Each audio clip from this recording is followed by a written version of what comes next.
Well, I just got in from a long day of community support and feeding people. We have three different church entities. We have the Salvation Army, and then we have two kitchens, one from Georgia and one from Ohio.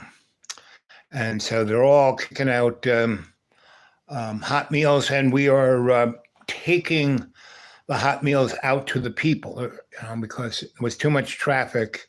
Even when we had it set across the street, it was still too much traffic. So we are now delivering them to churches out in the affected areas, up in Pogey and Trade and down in Hampton and the Unicoi. So we're kicking out about 1,500 hot meals. We also set up shower facilities in a number of churches. People who from other, again, Ohio Valley, Kentucky, other parts of Tennessee have all come, and as we are the most organized. We're more organized than the county, the state, the federal government. So all those guys are like, please help us. So we are doing all of this. And we have these two really big warehouse kind of spaces, and one that's kind of off the interstate that still kind of works, like the 81 part of 40. And so we are getting lots of supplies, and we have these small box trucks that we're taking them to churches and other places so people don't have to travel all the distance to our central locations where we don't really kind of want them, because we're getting deliveries, a lot of deliveries. And then the people who have services like the kitchens and the showering thing, we are putting them in other churches scattered around that area. So it's all working pretty good. And we really have no, I keep telling everyone we have to we have our 501c3, we have all the mechanisms, but everyone's so busy running the the stuff part of it. I kind of wanted to put together a banking crew, but nobody. And the people who are doing the best job are the women, right? And their husbands are useless, so I couldn't, get those guys. And again, I have no real power. I just suggest things and then go off and do stuff. Like a lot of people are in trauma, and so I kind of take them over and sit them down and put them. I made a nice little quiet space and make some tea for them and have some fizzy drinks without a lot of sugar, because we've got every kind of fizzy drink you could think of. And so we have, nice, expensive Perrier and other flavored fizzy drinks that are mostly, real flavors and a little bit of sugar, right? Just enough. And so, anyway, can anyone, no one's coming on board. Can anyone hear my voice? I had an issue with that, and I tried to, when I went, I asked IT people, and they said, well, push this button or maybe that button. So anyway, I have no idea. I probably won't be able to straighten out my my device quandary for a week or two until my guru comes back. He had to go do some family stuff. So anyway, that's the minor report. My observation of kind of what's going on. If you go to my Dreamy Dream site, right, and go look at the videos that I look at that people send me, and I kind of put them up there in the video space, the history video space, right? And there are a lot of interesting, again, don't believe any of this stuff, but it is stuff that should tweak your, not woke. Woke is like, it's like in 1984, there were some, newspeak, the memory hole, war is peace, all of that, double speak, all of that. So we are run by that. I mean, the guy who wrote that,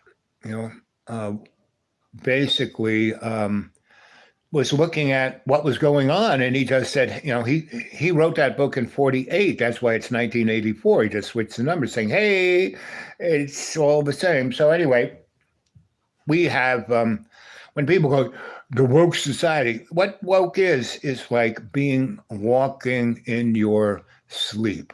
You have to be consciously aware. There's a big difference between consciously aware and woke, right? Woke is basically what they called, popular politics, or perfect politics, or whatever that thing was, the right kind of politics, right? So it's just like when Georgie Porgy brought out No Child Left Behind. It meant every child was going to be left behind, and they were going to destroy the education system, right? And they did. And now, Donnie gets in, he's going to get rid of the education. It's going to be very similar to when basically, whatchamacallit, the Supreme Court brought down Brown, right? And basically said, "Oh, you can't, it's not right to have equal but separate, because there is no such thing, because our education in America is based on your zip code. You live in a rich zip code, you have a really good school. You live in a poor zip code, you have a shitty school. Everything in this country is done by class, and race and gender are just, smoke screens. Everything's a smoke screen. Everything's gaslighting. Everything is a cardboard cutout. All of those morons who are the richest men in the world. No, they're just poster boys. Micro penis Billy Boy, faceless moron kid, Georgie Jetson X, all of those guys, Mr. Buffed Up Buffett, buy, borrow, die, all of those guys are just poster boys. They aren't the people who are running things, right? You don't know who they are. You aren't going to be one of them. You never will. My dad did everything he could to be a millionaire, right? And he spent his whole life doing it, to the excess of, disenfranchising all his kids and his wife. And, he was a millionaire, and he, for about, 8 years. And then '08 came, and he lost 3/4 of his net worth in less than 2 days, right? I got rid of everything I had in real estate and the stock market in '06 and '07, because I knew this was coming. And I said, "Dad, you should really," because people were offering him ridiculous amounts for his real estate. I'll get more, right? I said, "I don't think so." So I bailed and put him into things that were liquid. And then '08 happened, and I was fine, and he was 3/4 of his net worth. And so, in the '90s and '00s, he told my brothers and sisters, "Oh, don't worry. When I die, you'll be millionaires." Not really. And my oldest sister, who had the power of attorney, and I said, "Dad, I'm taking care of you the last 30 years. How come you didn't give me the power?" He said, "Well, you're smart. You would do the right thing. I want to stay in power. And your oldest sister, I can, bend her around my finger and have her do whatever, right, I want her to do." Right? So anyway, she would call me up. All my sisters call me, "Are they dead yet?" The last 6 months of their life, when they were really going downhill before '08 crash, right? "Are they dead yet? Are they dead yet?" So my sister sold like $12 million worth of real estate for $40,000 because she just didn't want to deal with it, right? That's all I could do is laugh, right? Because then, from, I started my consultant business for the desperate lawyers in '06. And I just got more, as things got worse and worse for the economy, I did better and better, right? And I didn't even have to work that hard. I mean, in all those years, I only worked 11 weeks a year. And I made more money in those years than I ever did. And I was working for these desperate lawyers that had 8-figure salaries, and they were living paycheck to paycheck. That's how extended they were. and that's how extended our economy is. So we're heading for, the Breckinridge Treaty after World War II made our economy based, the world economy, started globalism and brought, all the economy to be based on the U.S. dollar instead of the English pound. And that was all right because everything was being run through trusts via the city of London. So London still owned the money. They just let it be serviced through treasury bonds. And they wanted everyone to buy them so they could take their gold. And then when the shit that's just about to hit the fan happens, everyone will be forced into digital currency. And India was the test bed. When 5 years ago, when Modi basically went on TV on Friday night at 8 p.m. and said, "Hey, kids, guess what? I just got rid of every bit of currency in India.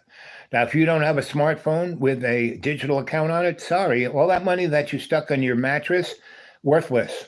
Right. And they had, people, the banks were closed Saturday and Sunday, Monday open. If you didn't have digital account, you were right. And so they gave everyone a phone with a little bit of currency, digital currency on it, so they could stay alive, and basically forced the population, the most populated democratic government in India, that is India, or they say it is anyway, but not if you're, Muslim in India. It's, forget that, or another version of any other religion other than, what India sees as Hindu purity.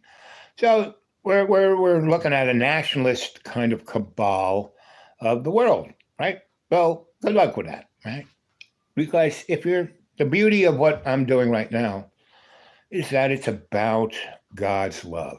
Why we're doing so good is that everyone, it's connected through all these three churches that I work with, and they're all Christian, but, there are lots of other people, and people are starting to see the other rather than seeing others as, terrible, stinky dog, not humans. They're starting to see everybody as themselves.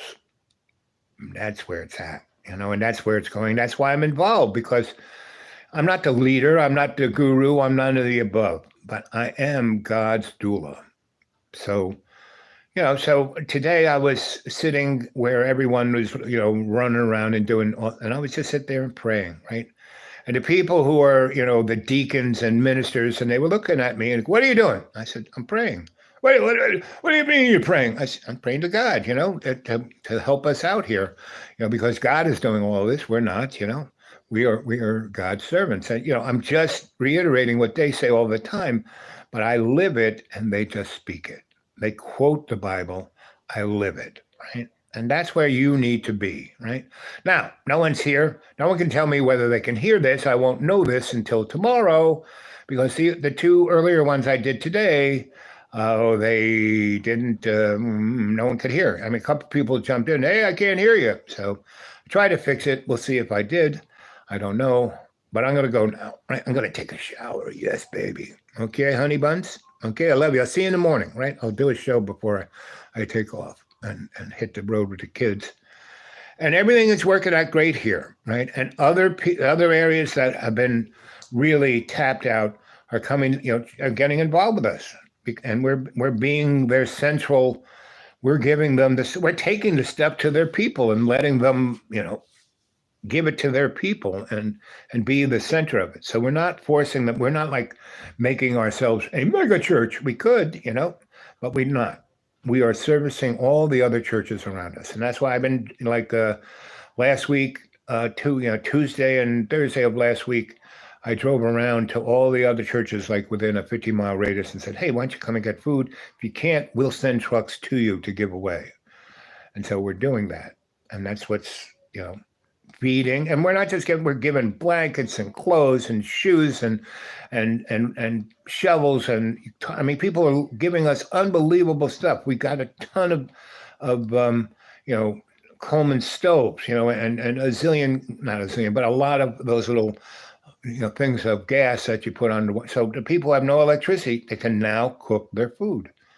And they said, do we have to bring this back to you? And I said, no, this is for you. You keep it. Next time this happens, you're going to have a stove. You're going to have some gas. Come back in a few days. We'll give you a couple more cans. We keep having as much gas. We'll give you so you can save up 10 cans so if this happens again. You can cook food. You can boil water, right?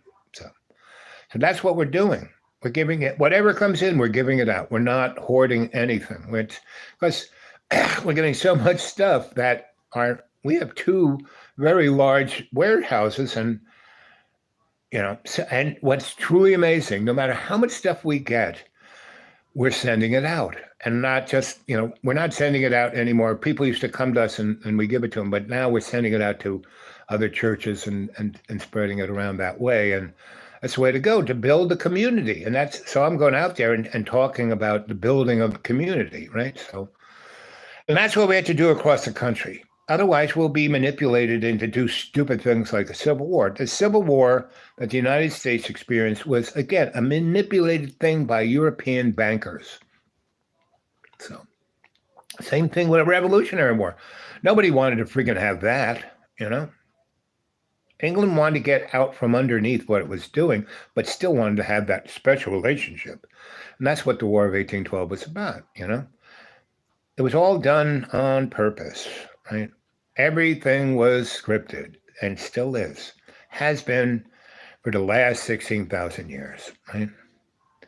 Whether we are somebody's funniest home videos or, but God is always in control, right? And if you let go, if you think you're in control, if you let go and let God bring forth what you should be doing, that's where it works. Me, I have nothing. I live on $400 a month, like a millionaire, right?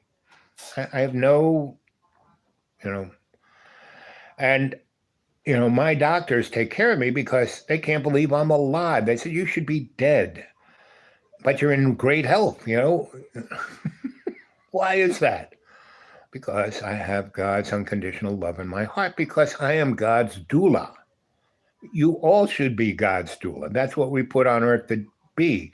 I have tremendous pain right now. I've been working hard, huffed in boxes, and my body's not ready for that. But I'm doing it because the teenage kids, right? All the girls, they were working hard, and out of the 12 or 20 boys,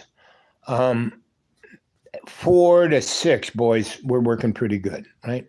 Because they were listening to what the women were telling them to do, and they were doing it. The other guys were like, I don't let any woman tell me what to do. And they're like 14 years old, and some older woman, where did they get off, Anyway, so hey, number one, how you doing? Can you hear me?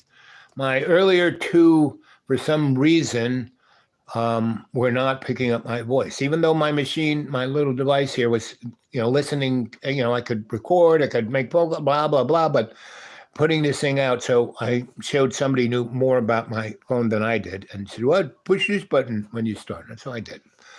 So number one, can you A, give me some thumbs up? B, can you say something on the live chat? Otherwise, I'm gonna go. Right? Can you tell me, yes, I hear your voice? Because I'm just going to, this is it for me, and I'll come in the morning, right? And so tomorrow, this show should be up, and I will be able to tell whether my voice was on it, okay? Because the last 2 little shows I did, no one could hear what I was saying. So I hope you can hear what I'm saying. Can you tell me whether you're hearing me? No? Okay. Well, see you later. Hope you enjoyed this. Go watch some more of my shows.